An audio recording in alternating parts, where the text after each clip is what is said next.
Hello, my friends. All right, so essentially, as you saw, obviously, by the title of this video, we are apartment hunting again.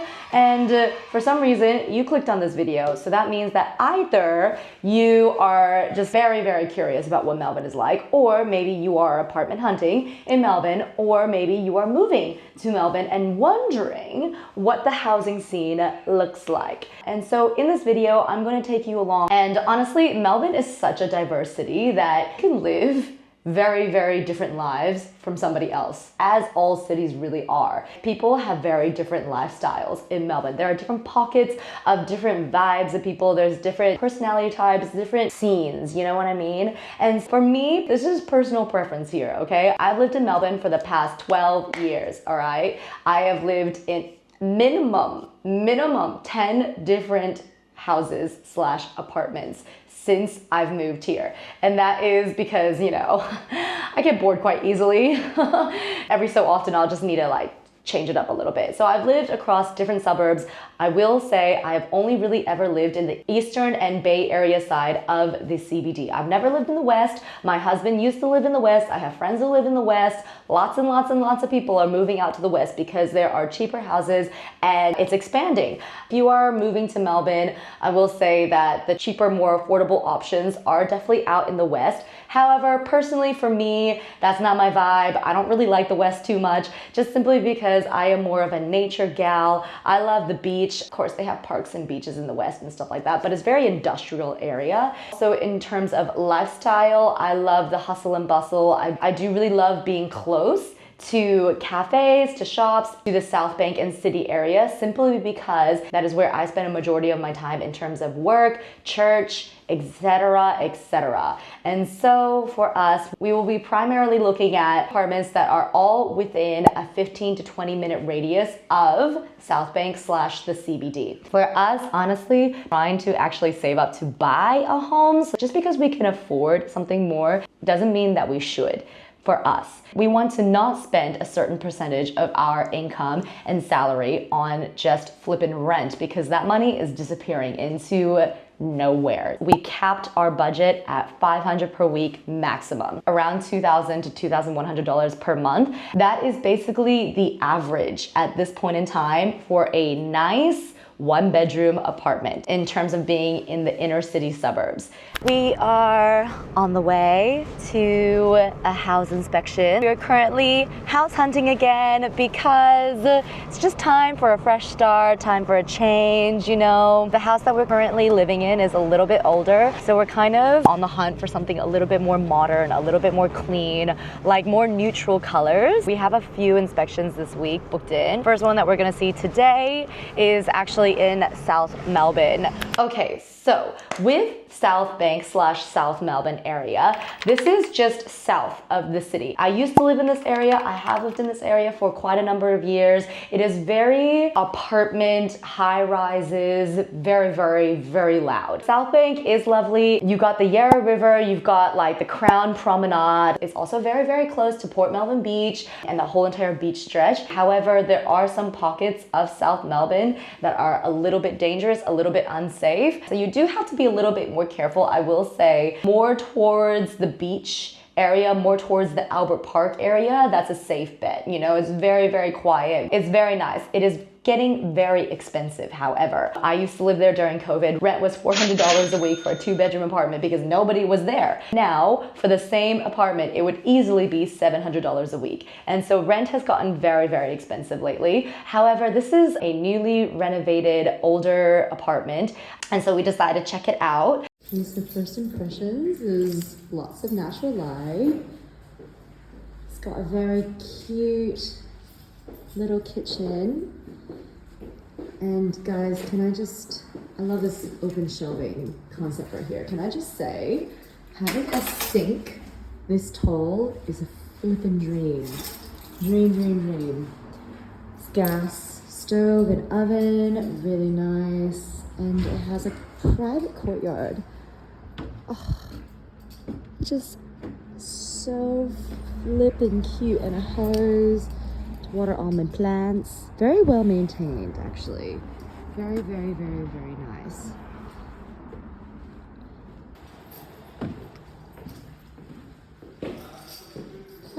small living area, but I don't mind. It's got a nice little corner here with an outlet. TV can go there potentially. This is a little study area with a nice view out into the courtyard.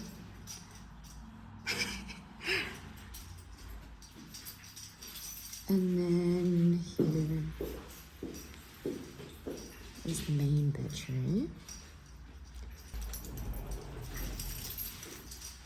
Closet space. Not a lot of storage, so that will be interesting. And this is the bathroom. So, very modern, very clean, a very easy template, I suppose. Tiny little courtyard. Ah, the car park area. It's a teeny tiny little courtyard. Okay, now moving on to Richmond. So Richmond is where a lot of the stadiums are and a lot of concerts, and so you do kind of get a lot of traffic. However, there are so many tram lines. It is just a hub of shops and cafes and just like exciting things. And so it's very, very central to most things. I do like Richmond. Again, there's some pockets that are a little bit more dangerous than others, but then there's some that are very quiet, really, really nice. You do kind of get like really cool apartments. Richmond has a lot of those like brick warehouse conversion type of places. They have a lot of Victorian style townhomes too. There are some really, really expensive places, but then there are some more affordable places. But in general, in terms of pricing and everything like that and affordability, Richmond is a little bit more up there simply because of its proximity to everything. Okay, so honestly, first impressions of this apartment was that every single detail in the hardware, the tiling, everything, it was beautifully thought out. It's so beautiful. I love the backsplash of the kitchen. It's this really nice white glossy subway tile. I've just turned the light off so I can see what it looks like with the natural light. This was the middle of the day. It was a quite sunny day as well. And the only issue that I had was that the apartment is quite dark. The amazing thing about it is that it comes with a dishwasher, which is what I need. Again, the bathroom, really beautifully done. I love this shower head. Oh my gosh, it's so good. But I just love the tiling. I love the shelving. Even the gold hardware, honestly, so good. Just really, really well thought out and well designed. And it honestly looks brand new, even like down to the matte black handles on every single pantry. This is space for the washing machine. Even it has space for a dryer as well. Just lots of storage, which is, you know, what you need when living in an apartment this size. It comes with an inbuilt fridge, which is actually quite nice so that the fridge is concealed.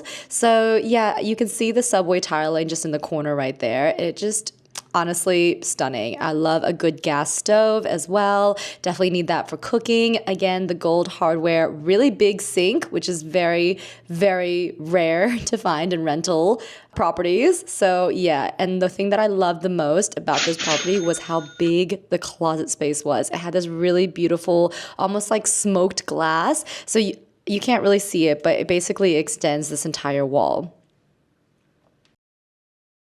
Okay, so now we're going to Malvern. Malvern is actually a really, really sweet spot. It does feel like a suburb. It's very, very safe. I lived really close to Malvern for quite a number of years because I actually went to Monash University. Malvern is very, very safe. It just feels very suburb-like, yet still being quite close to everything. It's really close to Chadstone Shopping Center, which is my favorite shopping center in Melbourne. It is the best. And so in terms of pricing and everything like that, Malvern has always kind of been upper mid-range. However, this particular apartment was the cheapest one that we were looking at overall. It is definitely going to be, I think, depending on location, it's definitely going to be cheaper than Southbank and Richmond, obviously, because it is a little bit further out. Malvern, quite nice, very suburban, really, really, really pretty. And honestly, the line for this apartment coming up was so long. There were so many people interested in this apartment. I think honestly because the rent was so low. Okay, first impressions walking in was that This is a very weird spot to have a washing machine. Like, it's very exposed, kind of a bit odd. Anyways, stepping into the main bedroom, the closet is quite tiny. It is so small. Like, it's the two of us. And so we knew immediately this was not going to work. I love how modern the bathroom is. I love that it actually comes with a frosted window. So that's definitely a plus. But yeah, I definitely couldn't get over the closet space. It had a really beautiful balcony, but the issue was that it was only half covered. So on rainy days like this, you don't get to really enjoy it that much. And let me tell you, it rains a lot in Melbourne. The kitchen, it has this really, really nice open floor plan. The only thing I really didn't like it was how dark the carpets were. And I prefer wooden flooring, honestly. And I'm just pointing out how much storage this kitchen space actually has. Like, there's so much storage, really big, deep drawers. And this pull-out pantry is definitely one of my favorite features in a kitchen. I aspire to have a kitchen that has a pull-out pantry like that. Again, the sink, really, really important. And it has another drawer dishwasher, which is really, really handy. Another gas stove, just really, really nice, like very modern, very new, inbuilt cutlery drawer. Yeah, just again, lots of storage. I like the open shelving in the kitchen as well, so you could display the plates. This was $1,822 per month. So yeah, actually really, really well priced for what it is. And this is me just showing the car stacker situation. All right, moving on, we've got Port Melbourne.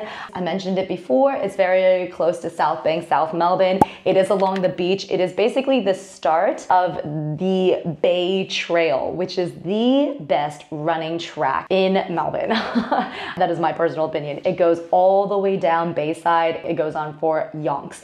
It is super, super long. It is really, really nice. It's stunning, beautiful views. My husband actually proposed to me just off of that trail. So yeah. There's a bike trail as well. It's really, really good for cyclists. So Port Melbourne is kind of the start of that / end of it, depending on which side you're coming from. In terms of cost, I will say that I personally find it on par / maybe a little bit cheaper than Southbank, South Melbourne, but not by much. This apartment, it is literally 2 streets away from the beach. It's the perfect location. In terms of people who live in Port Melbourne, it is a very old established neighborhood. Lots of beautiful Victorian townhouses and lots of newer apartments and stuff like that as well. A large mix of like older generations that have lived there forever. In terms of cafes and shops, they're like a little bit older, you know what I mean? It's not really an up and coming spot. Okay, so the person was still clearly living here. It has a really big kitchen area, which I like. I like an L-shaped counter. And then when going in, really love the wooden flooring. The ceiling seemed a little bit higher than usual as well. And this is the living area. It had this really weird, ugly mirror that I was hoping, you know, like if we ended up going with this, that we could actually take down. And it has these inbuilt curtains, which is really nice, letting in some privacy, beautiful linen. My favorite feature about this apartment was the outdoor balcony patio area. It's massive, but as you can see, just a lot of stuff from the current tenant. So that was kind of throwing me off a little bit, but beautiful, lots of lush greenery, really nice, still allowing some privacy as well. An inbuilt TV mount. So I don't know, that was really, really nice actually. I like that because in Australia, you can't actually screw things into the walls without the landlord's approval. Bedroom had a really nice little study nook area as well that opens out into the balcony. But again, I think I just had a small issue with the closet being this tiny. At least the bedroom has enough space to be able to put in an additional dresser or whatever. And I really like the fact that it has mirrored doors because, you know, that just is a nice little addition. And then going into the bathroom, the bedroom does connect to the bathroom and there's a separate entrance from the main thing as well. Chocolate brown tiles. I wasn't the biggest fan of this bathroom. It felt a little bit grimy, but that was also probably because the current tenant still living there, obviously, space with a washing machine. But yeah, I'm not a big fan of the shower over bath situation. I don't know why. Even though the location's perfect and it has this little pantry situation here, this one's going for $1,955 per month. And so that's basically kind of down to the location. But in terms of hardware, in terms of overall vibes, I wasn't the biggest fan of this. All right, so Fun fact, during COVID, I used to live in Southbank and I used to run around Albert Park Lake literally every single day. It's about a 5-kilometer run. It's one of the more popular running tracks / walking tracks in Melbourne, close to the CBD as well. It is so close to the CBD that it's still counted as the city of Melbourne. So in terms of the suburb name, it's still called Melbourne. So right next to the lake is a road called St. Kilda Road. It's basically all high rises, lots and lots of businesses, lots and lots of like corporate buildings, and there's lots of cafes. You will have to sacrifice space unless the apartment is like really old. The location of this apartment is probably one of the best in terms of like proximity to things. A lot of these high rises will have really nice amenities like gyms and pools and saunas and communal rooftops and barbecues. Lots of cool amenities with these apartment buildings, but you will have to sacrifice on actual living space. So my husband was the one that actually went to this house inspection, and the first thing was the kitchen. Honestly, I was obsessed with this kitchen design. It's so beautiful. This one in particular had so many people as well inspecting it. It had this really nice outdoor balcony that was actually quite large, and you could see the park and the lake from it. So it has a view of that, and just like look at that. Honestly, it's just such a beautiful view, and then really big window in the bedroom. The bedroom is quite small though. I will say wardrobe again, really tiny. So would be an issue. And so yeah, it's only like a single wardrobe. So the two of us would be a bit of a struggle. The bedroom probably would be too small to add an additional dresser as well. So moving on into the bathroom, really, really nice, super modern, kind of almost travertine tiling. Yeah, I like how modern everything is. I really appreciate that. So this is the closet for the washing machine. I believe it actually comes with the unit, which is very handy, and some extra storage as well. Another inbuilt fridge situation, which is again very handy, and modern appliances, gas cooking, etc. A full dishwasher this time. Just really, you know, the little luxuries that are quite nice. Even the bin that's attached to the door. This one's going for $2,172 per month, so definitely a little bit pricier, but it does come with a gym, a rooftop, and a pool, and I believe a sauna. But the only issue that I had was look how small this living and dining space is. Like, it's tiny. So for the last apartment, we're going to the suburb called South Yarra, which is honestly, in my opinion, one of the most premier suburbs in Melbourne. I love South Yarra. It is just filled with so many cafes, restaurants, shops. It's just really, really prime location. Because of all of these things, however, the rent is very high. And so when I saw that there was an apartment within our price range, I just really wanted to check it out. Honestly, the first thing that we noticed was how loud it was, because just opposite, it literally faces another building that was being constructed. Literally. So we could hear all the beeping noises, we could hear all the construction work. Even though I loved the layout of the kitchen and the open shelving, the sink and the stove were actually just so tiny. I like the fact that it has like a little closet for the fridge, and then here's like a really nice looking oven, inbuilt dishwasher. I didn't like how it was just like out in the open like that though. But again, really tiny stove, and it's not gas. But I did like this little cement wall that you could see as well. It's just like really cool kind of features. And it's so dark actually because there was no electricity on at this apartment. I loved the size of this closet. I love the big gigantic mirrors. It just meant that there would actually be enough space for all of our clothing. I keep on reiterating that. And the size of the bedroom wasn't that bad. So moving on to the bedroom, again, apologies, it's so dark, but we couldn't have any lights on. Nice modern finishes and a space for the washer and potentially dryer as well. All right. In conclusion, if you are apartment hunting in Melbourne in 2024, some things you need to know is crazy, crazy, crazy demand in terms of renting. It has never been like this before. I've been apartment hunting and I've been going to house inspections since 2012, okay? Whenever you used to go to a house inspection, there would be like 5 people maximum. Now, when you go to a house inspection, you may get up to like 20, 30 people, literally, like looking at that same house because the demand is so high, because housing interests have gone up, and so everyone doesn't want to buy houses. Everyone's selling, so so they need to rent now, etc., that whole thing. They will be asking you for personal references. They will be asking you for work references to make sure that you actually can pay the rent. If not, then you can have a guarantor, like a parent or a guardian or something like that, who's like, yes, they will help me pay my rent.